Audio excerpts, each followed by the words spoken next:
भगवान गौतम बुद्ध की इन बातों में छिपा है वो शांत मन को शांत करने का मंत्र। चंचल मन को शांत करना बहुत जरूरी होता है, क्योंकि वो शांत मन में कई सवाल होते हैं और यह इधर उधर भटक सकता है।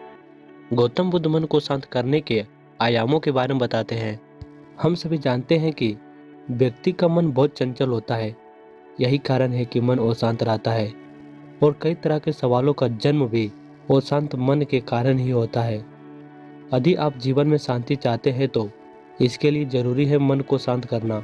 लेकिन मन को शांत किया जाए कैसे?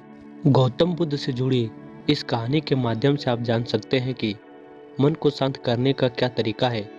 इसमें भगवान गौतम बुद्ध के द्वारा मन को शांत करने के आयामों के बारे में बताया गया है।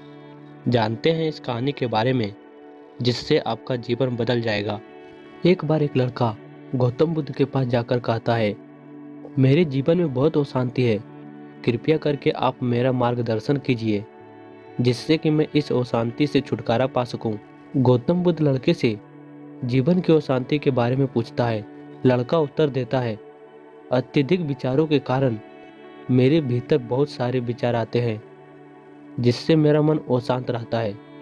बुद्ध मुस्कुराते हुए कहते हैं, ऊपर आकाश की ओर देखो और बताओ कि तुम्हें सूर्य दिखाई दे रहा है। लड़का ऊपर देखता है और कहता है, धूप दिख रहा है।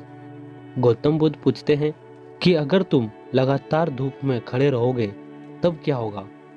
वह कहता है, मुझे अत्यधिक गर्मी लगेगी और शरीर में बेचैनी होगी।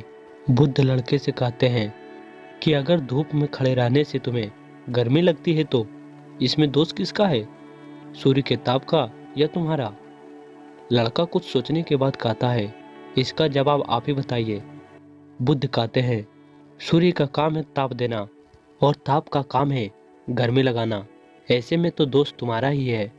तुम धूप में जाकर खड़े हुए जिससे कि तुम्हें गर्मी लगी। तुम्हें अगर शीतलता चाहिए तो तुम्हें छांव में रहना होगा। ठीक इसी तरह चंचल मन का भी स्वभाव होता है, विचारों और भावनाओं को जागृत करना। विचार क्षण भर के लिए होते हैं, लेकिन विचार में पैदा हुई भावनाएं देर तक टिकी रहती है। लेकिन यह तुम्हें निर्णय लेना है कि तुम्हें विचार और भावनाओं के साथ चलना है या अलग दिशा बनानी है। बुद्ध कहते हैं, मन को शांत करने के लिए तन के आयामों पर काम करना बहुत आसान तरीका है। शरीर के स्तर पर कर्म इंद्रियां और ज्ञान इंद्रियां है।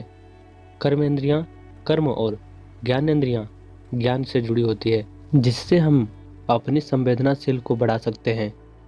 यानी हम जो भी काम करें उसे आनंद के साथ करें। मन के आयाम से हटकर तन के आयाम जाने से ही तुम्हारा मन शांत होगा। ऐसा करने से तुम मन के आयामों से हटकर शरीर के आयामों पर आ जाओगे। ठीक उसी तरह जैसे तुम धूप से हटकर छांव में आ सकते थे, मन के आयाम से हटने पर तुम्हारी जागरूकता तन पर आ जाएगी।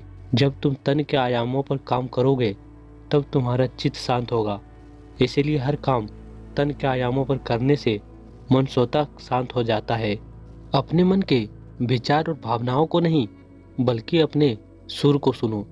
लड़का बुद्ध से कहता है, अपने भीतर के सुर को कैसे सुने? बुद्ध कहते हैं, किसी शांत स्थान पर रहकर जहाँ शांति हो तब अपनी आंखें बंद करो और मन के भीतर चल रहे सुर से हटकर भीतर के सुर को सुनने की कोशिश करो। सुर निरंतर चलता रहता है, लेकिन बाहर के शोर के कारण तुम अपने मन के भीतर चल रहे सुर को नहीं सुन पाते हो। जब तुम अपने दोनों कानों को अपने हाथों से बंद कर लोगे तभी मन के सुर को सुन पाओगे। इस तरह तुम मन की अशांति से दूर हो जाओगे और तुम्हारा मन शांत हो जाएगा।